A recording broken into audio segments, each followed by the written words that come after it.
everybody, I'm Jill Borinsky of Living Sabai, and in today's video, we're going to talk about a common thing that happens during a Thai massage and how to work with it. So we typically start in a northern style Thai massage at the feet, the client supine, and we work our way up. That means when we get to this very typical stretch of knee towards the chest, we have not yet worked the abdomen.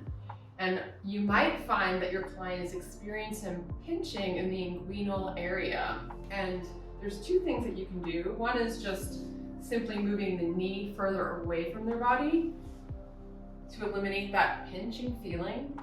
But another thing is it often indicates that their psoas is tight and maybe even in spasm. So we can address that. So if I come across that inguinal pinching, I can shift gears and go into a hip flexor release series. So I'm going to show you how we do that here. So I was here, and now I'm going to go into a sustained compression of the quadriceps by just simply sitting down onto the quadriceps and staying here for about 2 to 3 minutes. And what this does is allows for a really deep release of all those deep connective tissue fibers of the quadriceps, which are your hip flexors. So we start with the hip flexors that are a little bit inferior to the psoas to release those first.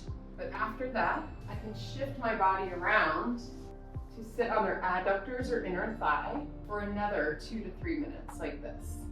After I've released the quads and the adductors with the sustained compression, I'm going to come into like a half lotus position, and my bent thigh is underneath her knee to create like a bolster effect, which relaxes the psoas. So now I can start forearm rolling up those quadricep muscles that I've just released with a sustained compression. And when I reach the spot just below the ASIS, I'm going to stop and hang out again. So another sustained compression. I'm going to hold for about 2 minutes or so, and then release. And now I'm ready to move right into the psoas. But when I treat all of these other areas first, it makes that psoas work more effective more quickly. So to find the psoas, we find the ASIS, we find the client's navel, and about halfway between those 2 points is the belly of the psoas, and I'm just going to gently, slowly ease my way in to a sustained compression. Again, holding 2 to 3 minutes, and then I would move into the iliacus. So I want to kind of get on the back side of the ilium with my forearm and elbow, and hold 2 to 3 minutes here.